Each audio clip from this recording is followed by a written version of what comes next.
এত সম্পদ করবাটা কি তুমি? হ্যাঁ, এত সম্পদ নিয়ে কবরে যাইতে পারবা? এত সম্পদ কবরে যাওয়া যাইবো, নিয়ে যাওয়া যাইবো? কোন কবরে নিয়ে যাইতে পারবো নি?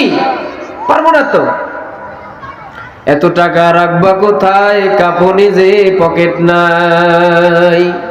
কাপনে পকেট আছে?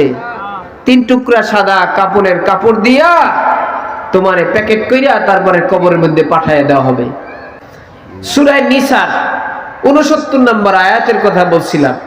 আল্লাহ তাআলা আরো বলেন 80 নম্বর আয়াতে আল্লাহ আরো বলেন, কি বলেন? আল্লাহ তাআলা আরো বলেন, মাইয়ুতির রাসূলা ফাকাদ আতা আল্লাহ ওয়া মান তাওয়াল্লা ফামা আরসালনাকা আলাইহিম হাফিযা। আল্লাহ বলেন, যে ব্যক্তি আপনার আনুগত্য করলো সে আমার আনুগত্য করলো। জোরে বলুন সুবহানাল্লাহ। যে ব্যক্তি রাসূলের আনুগত্য করলো সে আমার আনুগত্য করলো, আর যে ব্যক্তি তার থেকে মুখ ফিরায় নিল, আল্লাহ বলেন তাদের জন্য আপনার কোনো দায়িত্ব নাই, তাদের জন্য আপনার কোনো দায়িত্ব নাই। আমি তাদের জন্য আপনাকে হেফাজতকারী নিযুক্ত করে পাঠাই নাই। তাদেরকে তাদের মতো করে ছেড়ে দেন, তাদের সাথে আমার সাথে বোঝাপড়া হবে। কার সাথে বোঝাপড়া হবে? আমার সাথে বোঝাপড়া হবে। কাজেই যতক্ষণ জীবন থাকবে, হায়াত থাকবে, দাসত্ব করব একমাত্র আল্লাহর। কার দাসত্ব করব? একমাত্র আল্লাহর দাসত্ব করব, আল্লাহর আনুগত্য করব, রাসূলের আনুগত্য করব। রাসূলের আনুগত্য বাদ দিয়েছি বিধায় আমাদের কলব নষ্ট হয়ে গেছে। আমাদের কলব কি হয়ে গেছে? নষ্ট হয়ে গেছে। কলবের মধ্যে জং পড়ছে, রোগ হয়েছে কলব। এই রোগওয়ালা কলব আমাদের ভিতরে ঢুকছে, আমাদের কলবের মধ্যে জং পড়ছে বিধায় আমরা কোরআনের কথা শুনতে পারি না, হক কথা শুনতে পারি না, আলেমদের কথা আমাদের কাছে ভালো লাগে না। কারণ কি? ওই যে আমাদের কলবটা নষ্ট হয়ে গেছে। মাইকের আজান আমাদের কাছে ভালো লাগে না। মনে রাখবেন, যতক্ষণ পর্যন্ত আপনার কাছে আল্লাহ এবং রাসূলের কথা শুনতে ভালো না লাগবে, যতক্ষণ পর্যন্ত আপনি নামাজি হতে না পারবেন, যতক্ষণ পর্যন্ত আপনি আল্লাহর গোলাম হতে না পারবেন, যতক্ষণ পর্যন্ত আপনি রাসূলের অনুসরণ করতে না পারবেন, ততক্ষণ পর্যন্ত আপনি মুমিন হইতে পারবেন না। আর যতক্ষণ পর্যন্ত আপনি মুমিন হইতে পারবেন না, ততক্ষণ পর্যন্ত আপনার ব্যাপারে আল্লাহ এবং রাসূলের কোনো গ্যারান্টি নেই, কোনো গ্যারান্টি নেই, কোনো ওয়াদাও নাই। আপনি বাঁচেন মরেন, এ ব্যাপারে আপনি পথভ্রষ্ট হয়ে যান, আপনি গোমরা হয়ে যান, এ ব্যাপারে আল্লাহ এবং রাসূলের কোনো ওয়াদা নাই। আপনাকে জান্নাত দিবে কি দিবে না সেটা আল্লাহ ভালো জানেন। আপনি মৃত্যুর পরে আপনার কবরে আযাব হবে কি হবে না সেটা আল্লাহ ভালো জানেন। কোন দুনিয়ার জন্য আপনি বৈশা রইছেন? একদিনের জিন্দেগি তো। কয়দিনের জিন্দেগি? একদিনের জিন্দেগি। বলে হুজুর একদিনের জিন্দেগি কেমনে হইলো?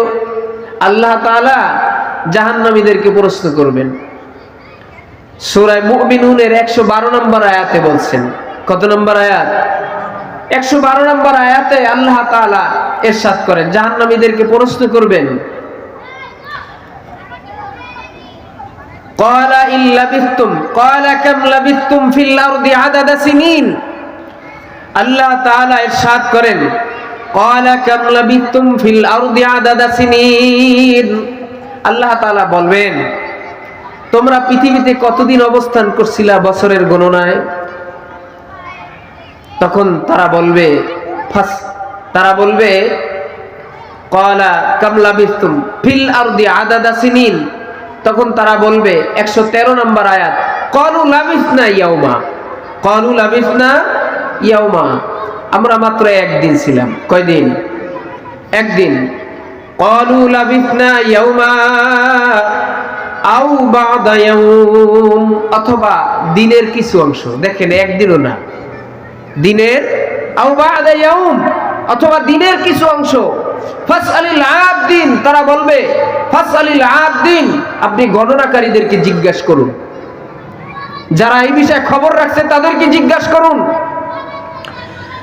আল্লাহ তাআলা তখন বলবে, সূরা মুমিনুনের 114 নম্বর আয়াতের মধ্যে ইরশাদ করেছেন, আল্লাহ তাআলা বলবেন, ক্বালা ইল্লাবিতুম ইল্লা কলিলাল লাউ আন্নাকুম কুনতুম তা'লামুন। আল্লাহ তাআলা বলবেন, তোমরা পৃথিবীতে মাত্র অল্প কিছু সময়ই ছিলা, মাত্র অল্প কিছু সময়ই ছিলা। কতই না ভালো হতো যদি তোমরা জানতে, কতই না ভালো হতো যদি তোমরা জানতে। আহা, মানুষ বেখবর, দুনিয়ার ব্যাপারে কোনো হুঁশ নাই, দুনিয়াকে সামনে রাখছে, আখিরাতে পিছনে রাখছে। এই জন্য দুনিয়াকে পেছনে রাখেন, আখিরাতকে সামনে রাখেন, লাভ হবে, লস হবে না। দুনিয়ার হাকিকত বুঝেন, তারপরে কবরে যান। এজন্য কবি বলেন, হাকিকত সে তু দুনিয়া বেখবর হ্যায়, हकीकत से तू दुनिया बेखबर है, दुनिया की नुमाइश पर नजर है। দুনিয়ার হাকিকত বুঝো, তারপরে দুনিয়ার থেকে বিদায় হও। দুনিয়া একদিনের মাত্র জায়গা, অথবা দিনের কিছু অংশ, দিনের কিছু অংশ। এই একদিনের জন্য এত কিছু, এই একদিনের জন্য এত মায়া, ছেলে সন্তান, স্ত্রী পুত্র, টাকা পয়সা, ধন সম্পদ, কতই না কিছু করে, 10 তলা বাড়ি, 20 তলা বাড়ি, আরো চাই, আরো চাই। হাত্তা জুরতুমুল মাকাবির, আলহাকুমুত তাকাসুর হাত্তা জুরতুমুল মাকাবির। আরো চাই, আরো চাই, আরো আরো করতে করতে কখন যে কবরের মধ্যে চলে যায় তার কোনো খবরও থাকে না। আলহাকুমুত তাকাসুর হাত্তা জুরতুমুল মাকাবির। আরো চাই, আরো চাই, আরো আরো করতে করতে কখন যে আজরাইল চলে আসে, কখন যে কবরের মধ্যে চলে যায় এর কোনো খবরই নেই। এরপর শুধু আরো দরকার, আরো দরকার, আরো বাড়ি, আরো গাড়ি, আরো আর শেষ নাই, চিন্তাই নাই আখিরাত নিয়ে।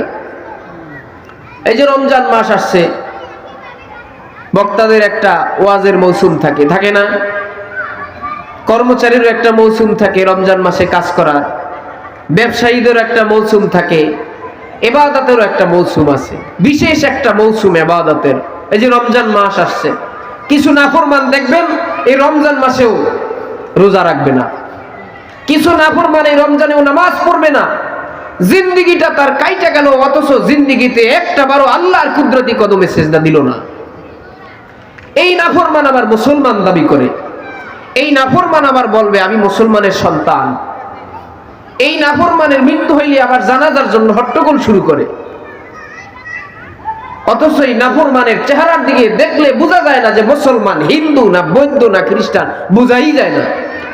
অথচ হাতে গুড়িয়া গুড়িয়া কইব আমি সবকিছু বুঝি, আমার চাইতে জ্ঞানী আর কেউ নেই। হ্যাঁ, দাওয়াত দিলে কয় আপনার চাইতে কম বুঝি মিয়া, জানগা মসজিদে গিয়ে ওয়াজ করেন, ওয়াজ আমরাও কম জানি না, আপনার চাইতে অনেক বেশি জানি। অথচ হ্যারে জিজ্ঞান সূরা ফাতিহা কদেই বেড়া, তাই বোম মারলেও সূরা ফাতিহা কইতে পারবো না, পারবো কোন? জীবনের শুরু হয়েছে আজানের ধ্বনি দিয়া, আর জীবনের শেষ কবরে যখন শোয়াইবে ওই সময় আপনাকে এই তাকবীরের ধ্বনি দিয়ে তারপরে কবরে পৌঁছাইবে। মাঝখানে সময়টা এই নাফরমান, একটা দিনের জন্য অনেক নাফরমান এমন আছে গোটা জিন্দেগিতে তার একটা সিজদা নেই। অথচ আল্লাহ তাআলা এত সুন্দর করে বানাইছে তোরে। আরে বেঈমান, এত আদর করে এত যত্ন করে মানুষকে আল্লাহ তাআলা কেন বানাইছেন? আল্লাহর একটা উদ্দেশ্য, এই মানুষ আল্লাহর গোলামি করবে, আল্লাহর দাসত্ব করবে, আল্লাহ তাআলা খুশি হইয়া বান্দাকে পুরস্কার দিবেন, জান্নাতের মধ্যে পৌঁছায় দিবেন। শুধু জান্নাতে পৌঁছাইবেন, জান্নাতের যত নাজ নিয়ামত যা বান্দার কল্পনায় আসে নাই, এমন এমন নাজ নিয়ামত আল্লাহ তাআলা বান্দাকে দিবেন। পৃথিবীতে আর কয়টা নিয়ামত পাইছিস বেটা?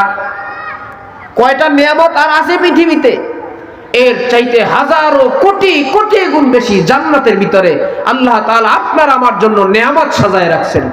শুধু মইরা দেখো, দেখবা কবরে মরার সাথে সাথেই তুমি যদি ভালো কাজ করে যাইতে পারো, আল্লাহ তাআলা তোমার কবরে মৃত্যুর সাথে সাথে কবরটা জান্নাতের বাগানে পরিণত করে দিবেন। অথচ হুঁশ নাই, এই মানুষের হুঁশ নাই। মানুষ কেন বানাইছেন আল্লাহ তাআলা? মুসলমানের ঘরে জন্মগ্রহণ করলাম, কেন মুসলমান হইলাম? মুসলমানিত্বর কোনো খবরই নেই। মুসলমানের ঘরে জন্মগ্রহণ করছি, আজান শুনলে ঘুমায় থাকি, রমজান মাস আসলে রোজা রাখি না, হজ ফরজ হইলে হজ করি না, জাকাতের জন্য কোটি কোটি টাকা বরাদ্দ আছে ব্যাংকের মধ্যে, জাকাত দেই না। সন্তান তোমার জন্য কাঁদবে মাত্র কিছু সময়ের জন্য, স্ত্রী কিছু সময়ের জন্য কাঁদবে, এরপরও খাইবে ঠেইলা দেখবেন। কারণ কি? আত্মীয় স্বজন কইবে যে বেটা সারাদিন কানছস, অসুস্থ হয়ে গেছিস, আয় কটা খাইয়ে ল। ইচ্ছা মতো খাইবে আর আপনার কথা ভুলে যাইবে। আপনাকে কবরে নেওয়া হয় নাই তখনও খাবে। আত্মীয় স্বজন বলবে সারাদিন কানছস, অসুস্থ হয়ে গেছস, খাইয়ে ল। আপনি জানাজার সামনে আছেন, জানাজার তো অবস্থায়, তখনও দেখবেন খাওয়া নিয়ে ভাববে। উপস্থিত আছেন আপনারা মুসল্লিগণ, তা এই ফাঁকে বলে লাই খাওয়ানটা কোন দিন দেওয়ান যায়। দেখছেন অবস্থা? আপনি মরে গেছেন, আপনার জানাজা এখন পর্যন্ত শেষ হয় নাই, কবরে আপনাকে এখন পর্যন্ত পৌঁছানো হয় নাই, অথচ আপনার তারা খাওয়ান নিয়ে ব্যস্ত। কি বুঝলেন? দুনিয়ায় আপনারা রাখবে? হ্যাঁ, তাইলে তো ফেরাউনই রাখতে পারতো। আপনি যদি মনে করেন আমি আজীবন বাইচা থাকবো, তাইলে আপনার আগে ফেরাউন থাকতো, নমরুদ থাকতো, থাকতে পারে নাই। আরে শেখ হাসিনাই তো 16 বছর পরে নামা লাগছে, থাকতে পারছে? শেখ হাসিনা থাকতে পারছেনি? এরশাদ চাচা মিয়ায় 9 বছর শাসন করে 9.5 বছর জেল খাটছে। এই জিন্দেগি দিয়ে আপনি কি করবেন? এই জন্য ভালো একটা জিন্দেগি সাজান, ভালো একটা জিন্দেগি সাজান। কবি বলেন, যেদিন তুমি এসেছিলে ভবে, যেদিন তুমি এসেছিলে ভবে, কেঁদেছিলে তুমি, হেসেছিল সবে। ও মানুষ, এমন জীবন করো হে গঠন, মরণে হাসিবে তুমি, কাঁদিবে ভুবন। যেদিন তুমি এসেছিলে ভবে, কেঁদেছিলে তুমি, হেসেছিল সবে। আবার এমন একটা দিন আসবে, সেই দিন যদি তুমি একটা ভালো জিন্দেগি গঠন করতে পারো, তাহলে সেই দিন তুমি হাসবে, কাঁদিবে সবে। এই জন্য বলেন, এমন জীবন করো হে গঠন, মরণে হাসিবে তুমি, কাঁদিবে ভুবন। সুন্দর একটা জিন্দেগি গঠন করো, মৃত্যুর সময় তুমি হাসবা, হাসতে হাসতে তোমার জান বের হয়ে যাবে, আর পৃথিবী তোমার জন্য কাঁদবে। আহারে এই নেককার বান্দাটা আর কিছুদিন থাকলে জমিনটা ধন্য হয়ে যাইত। আসমানের নিচে এই বান্দা আর কিছুদিন থাকলে আমি আসমান, আমি আমাকে ধন্য মনে করতাম। জমিনের উপরে এই নেককার বান্দা যদি আর কিছুদিন হাঁটতো, জমিন বলবে আমি এই বান্দাকে নিয়ে আরো কিছু ধন্য মনে করতাম, আরো কিছুদিন এই বান্দা যদি আমার উপরে হাঁটতো তো আমি ধন্য হয়ে যেতাম। সুবহানাল্লাহ। জিন্দেগিটা গুনায় জর্জরিত, গুনাহ কইরা কইরা জিন্দেগিটারে নষ্ট কইরা দিছে। আগাটু গোড়া পাও থেকে মাথা পর্যন্ত গুনায় ভরা, শরীরের প্রত্যেকটা অঙ্গ প্রত্যঙ্গের মধ্যে গুনায় জর্জরিত। পাহাড় পরিমাণ গুনার বোঝা মাথায়, সাগরের পানির চাইতেও গুনার পরিমাণ বেশি হয়ে গেছে। অথচ মানুষ একবারও চিন্তা করে না, আমি এই গুনাহ নিয়ে যদি কবরে যাই তো আমার কি অবস্থা হবে। কেন আল্লাহ আমাকে বানাইলেন? একবারও কি চিন্তা করছি আমার গুনাহের কথা? একবারও চিন্তা করছি প্রতিদিন আমার দ্বারা কত গুনাহ হইতেছে? আমার জিন্দেগিতে আমি কত রাকাত নামাজ পড়েছি, কত গুনাহ আমার আমল নামায় জমা হয়ে গেছে? একবারও চিন্তা করেছি বলেন? বালিশের সাথে একটু মাথা ঠেকায় চিন্তা করা দরকার না? বলেন, চিন্তা করা দরকার নেই? এই চিন্তা করবেন না তো কি চিন্তা করবেন? গুনার কথা চিন্তা করলে আল্লাহর কাছে হাত উঠাইতেও তো লজ্জা হওয়ার কথা, লজ্জা হওয়ার কথা না?